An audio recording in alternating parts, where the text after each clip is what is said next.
ಈ 6 ಮಂತ್ರಗಳನ್ನು ಪಠಿಸಿದರೆ ಬೇಡವೆಂದರೂ ಸುಖದ ಸುಪ್ಪತ್ತಿಗೆಯಲ್ಲಿರುವಿರಿ. ಮಂತ್ರಗಳಿಗೆ ಓರ್ವ ವ್ಯಕ್ತಿಯ ಜೀವನವನ್ನೇ ಬದಲಾಯಿಸುವ, ಉತ್ತಮಗೊಳಿಸುವ ಸಾಮರ್ಥ್ಯವಿದೆ. ನಿರಂತರವಾಗಿ ನಾವು ಯಾವ ಮಂತ್ರವನ್ನು ಪಠಿಸಬೇಕು? ಕೇವಲ ಮನುಷ್ಯನಿಗೆ ಮಾತ್ರವಲ್ಲ, ಬ್ರಹ್ಮಾಂಡದಲ್ಲಿರುವ ಪ್ರತಿಯೊಂದು ಜೀವಿಗಳು ತಮ್ಮದೇ ಆದ ಸಮಸ್ಯೆಗಳನ್ನು ಅನುಭವಿಸುತ್ತದೆ. ಆದರೆ ಮನುಷ್ಯನ ಪ್ರತಿಯೊಂದು ಸಮಸ್ಯೆಗಳಿಗೂ ಒಂದಲ್ಲ ಒಂದು ಪರಿಹಾರಗಳು ಇದ್ದೇ ಇರುತ್ತದೆ.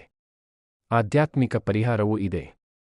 ಹಿಂದೂ ಧರ್ಮದಲ್ಲಿ ಕೆಲವೊಂದು ಅದ್ಭುತ ಮಂತ್ರಗಳನ್ನು ಸೂಚಿಸಲಾಗಿದ್ದು, ಈ ಮಂತ್ರಗಳನ್ನು ಪಠಿಸುವುದರಿಂದ ಓರ್ವ ವ್ಯಕ್ತಿಯು ತನ್ನೆಲ್ಲಾ ಸಮಸ್ಯೆಗಳಿಂದ ಮುಕ್ತಿಯನ್ನು ಪಡೆದುಕೊಳ್ಳುತ್ತಾನೆ. ಆದರೆ ಈ ಮಂತ್ರಗಳನ್ನು ನಿಯಮಿತವಾಗಿ ಪಠಿಸಬೇಕು. ಕೆಲವು ಮಂತ್ರಗಳು ಹಣದ ಸಮಸ್ಯೆಗಳನ್ನು ದೂರ ಮಾಡಿದರೆ, ಇನ್ನು ಕೆಲವು ಮಂತ್ರಗಳು ಆರೋಗ್ಯ ಸಮಸ್ಯೆಗಳನ್ನು, ವಿವಾಹಕ್ಕೆ ಸಂಬಂಧಿಸಿದ ಸಮಸ್ಯೆಗಳನ್ನು, ಗ್ರಹ ದೋಷಗಳನ್ನು ಸೇರಿದಂತೆ ಹಲವಾರು ಸಮಸ್ಯೆಗಳಿಗೆ ಪರಿಹಾರವನ್ನು ನೀಡುತ್ತದೆ.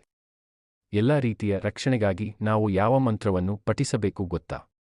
ಗಾಯತ್ರಿ ಮಂತ್ರ. ಓಂ ಭೂರ್ಭುವಃ ಸ್ವಃ ತತ್ಸವಿತುರ್ವರೆಣ್ಯಂ ಭರ್ಗೋ ದೇವಸ್ಯ ಧೀಮಹಿ ಧಿಯೋ ಯೋ ನಃ ಪ್ರಚೋದಯಾತ್. ಹಿಂದೂ ಧರ್ಮಗ್ರಂಥಗಳಲ್ಲಿ ಗಾಯತ್ರಿ ಮಂತ್ರವನ್ನು ಬ್ರಹ್ಮಾಂಡದ ಮೊದಲ ಮಂತ್ರ ಮತ್ತು ಮಹಾಮಂತ್ರ ಎಂದು ಕರೆಯಲಾಗುತ್ತದೆ. ಈ ಒಂದು ಮಂತ್ರವನ್ನು ಪಠಿಸುವುದರಿಂದ ನೀವು ಅದೆಷ್ಟೋ ಸಮಸ್ಯೆಗಳಿಗೆ ಪರಿಹಾರವನ್ನು ಪಡೆದುಕೊಳ್ಳುತ್ತೀರಿ. ಈ ಮಂತ್ರದ ಪ್ರಯೋಜನ ಪ್ರಾಪ್ತವಾಗಬೇಕಾದರೆ ನೀವು ಪಠಿಸುವಾಗ ನೀವು ಶುದ್ಧತೆಗೆ. ಮಹಾಮೃತ್ಯುಂಜಯ ಮಂತ್ರ. ಓಂ ತ್ರಯಂಬಕಂ ಯಜಾಮಹೇ ಸುಗಂಧಿಂ ಪುಷ್ಟಿವರ್ಧನಂ ಉರ್ವಾರುಕಮೇವ ಬಂಧನಾನ್ ಮೃತ್ಯುರ್ಮುಕ್ಷೀಯ ಮಾಮೃತಾತ್.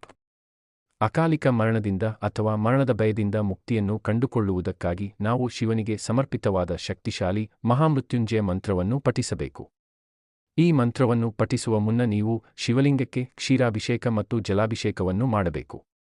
ಈ ಮಂತ್ರವು ಪರಿಣಾಮಕಾರಿಯಾಗಲು ನೀವು ಶುದ್ಧರಾಗಿ ಮಂತ್ರವನ್ನು ಪಠಿಸಬೇಕು. ಹಿಂದೂ ಧರ್ಮಗ್ರಂಥಗಳಲ್ಲಿ ಗಾಯತ್ರಿ ಮಂತ್ರವನ್ನು ಬ್ರಹ್ಮಾಂಡದ ಮೊದಲ ಮಂತ್ರ ಮತ್ತು ಮಹಾಮಂತ್ರ ಎಂದು ಕರೆಯಲಾಗುತ್ತದೆ. ಈ ಒಂದು ಮಂತ್ರವನ್ನು ಪಠಿಸುವುದರಿಂದ ನೀವು ಅದೆಷ್ಟೋ ಸಮಸ್ಯೆಗಳಿಗೆ ಪರಿಹಾರವನ್ನು ಪಡೆದುಕೊಳ್ಳುತ್ತೀರಿ. ಈ ಮಂತ್ರದ ಪ್ರಯೋಜನ ಪ್ರಾಪ್ತವಾಗಬೇಕಾದರೆ ನೀವು ಪಠಿಸುವಾಗ ನೀವು ಶುದ್ಧತೆಗೆ. ಶ್ರೀಕೃಷ್ಣ ಮಂತ್ರ.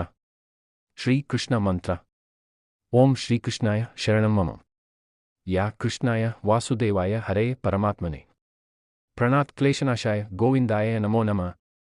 ಕುಟುಂಬದ ಸಂತೋಷಕ್ಕಾಗಿ, ಕುಟುಂಬದಲ್ಲಿ ಪದೇ ಪದೇ ಎದುರಾಗುವ ಅಪಶ್ರುತಿಗಳ ನಿವಾರಣೆಗಾಗಿ ಹಾಗೂ ಸಮಸ್ಯೆಗಳಿಂದ ಕುಟುಂಬವು ಮುಕ್ತವಾಗುವುದಕ್ಕಾಗಿ ನಾವು ಈ ಮಂತ್ರವನ್ನು ಪಠಿಸಬೇಕು. ಪ್ರತಿದಿನ ಮುಂಜಾನೆ ನೀವು ದೇವರ ಪೂಜೆಯನ್ನು ಮಾಡುವ ಮುನ್ನ ಈ ಮಂತ್ರವನ್ನು ಪಠಿಸುವುದು ಉತ್ತಮ. ಶಿವ ಮಂತ್ರ. ಶಿವ ಮಂತ್ರ. ಓಂ ನಮಃ ಶಿವಾಯ.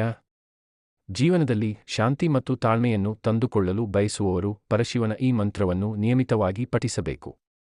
ಈ ಮಂತ್ರದ ಪಠಣವು ನಿಮ್ಮೆಲ್ಲ ಚಿಂತೆಗಳನ್ನು ದೂರಾಗಿಸಿ ಜೀವನಕ್ಕೆ ಶಾಂತಿಯನ್ನು ನೀಡುತ್ತದೆ. ಕೇವಲ 3 ಪದಗಳುಳ್ಳ ಈ ಸರಳ ಮಂತ್ರವನ್ನು ಹಿಂದೂ ಧರ್ಮದಲ್ಲಿ ಮಹಾಮಂತ್ರ ಎಂದು ಕರೆಯಲಾಗುತ್ತದೆ.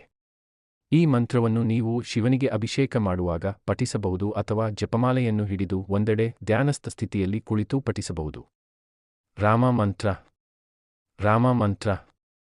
ರಾಮ ರಾಮ ರಾಮ ಅಥವಾ ಜೈ ರಾಮ್ ಶ್ರೀರಾಮ್ ಜೈ ಜೈ ರಾಮ್.